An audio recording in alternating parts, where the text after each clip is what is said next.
की लेपल पण नाही. अरे भाऊ ते लेपल लावून किती टाकू लावलं का?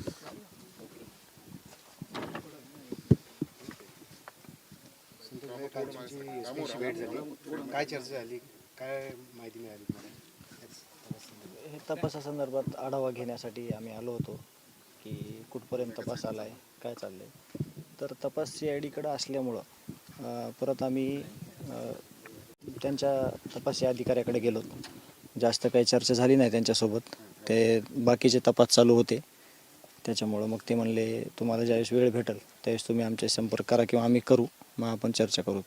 अंजली दमानिया यांनी सांगितलंय की 3 जणांचे मर्डर झाले, पण त्याबद्दल अजून काही स्पष्टता येत नाहीये. नाही, मी त्या दिवशी बोललो होतो. खात्री करण्याचं काम हे यंत्रणेचं आहे. आपण काय बोलणार त्याच्याविषयी. खात्री करून ते ठरवतील की ते कोण आहेत काय. दादा, पोलिसांचा जो तपास सुरू आहे त्या तपासावर तुम्ही समाधानी आहात? अजून तपास संपलेला नाही ना, तपास चालू आहे. आणि आता वाट बघतोय आम्ही एक तासाची, एक मिनिटाची की काय होतं आहे.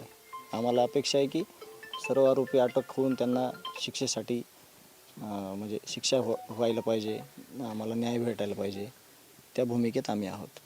दादा, वाल्मिक कराड जो आहे तो पोलिसांना आता शरण येण्याची शक्यता आहे, याच्याकडे तुम्ही कसं बघता? ते त्यांच्या तपासाचा भाग आहे. म्हणजे कसं येणार आहे, हे पकडणार आहेत का, ते शरण येणार आहेत का, ते सगळं त्यांच्याकडे आहे. ते आपण काय बोलणार त्याविषयी, ते त्यांच्या तपासाचा भाग आहे.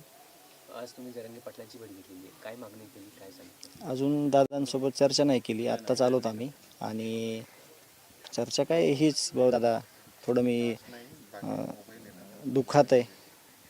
मला सगळे साथ देत आहेत. मला एक कुटुंबातल्या व्यक्ती सगळ्या 18 पगड जातीनं मराठा समाज चर्चा करतो ना, त्या हिशोबानं चर्चा झाल्यानंतर परत मग बोलू.